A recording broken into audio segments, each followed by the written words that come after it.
কোথায় হারিয়ে গেল লাল বিকেলের দিন সেই আজ আর নেই।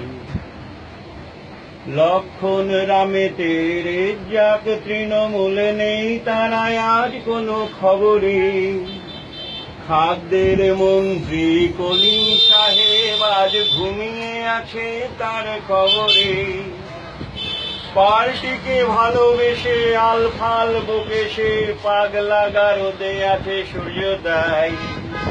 বিমানটা ঢুকছে দুরন্ত অবসাদে মনীষা করেনি তাকে ক্ষমা হায়। পার্টি অফিসে আড্ডাটা আজ আর নেই, আজ আর নেই।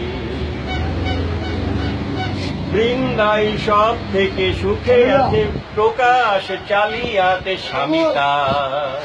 তীরে আর জহরতে আগাগোড়া মোরাতে গাড়ি বাড়ি সব কিছু দামি তার। পুরের ছেলে অনিলি বিশ্বাস নস্যিনাকে কথা বলতো, আর বুক ভরা ব্যথা নিয়ে হতবাক দৃষ্টিতে বুদ্ধটা বসে বসে শুনতো। পার্টি অফিসে সেই আড্ডাটায় আজ আর নেই, আজ আর নেই।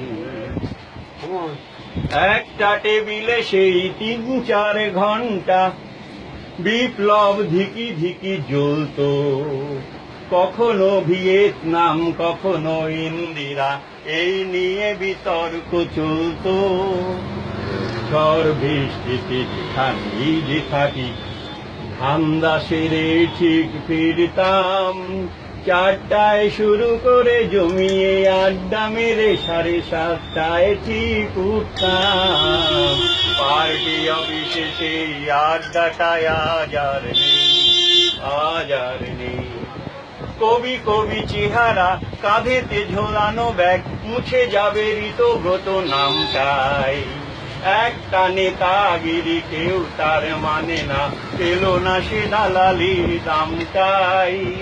সুজনের চ্যানেলে বিতর্ক নাটকে গৌতম হাত পা ছুড়তো, আর ছেলে বুড়ো সবাই কার্টুন ছেড়ে রোজ হেসে হেসে লুটিয়ে পড়তো।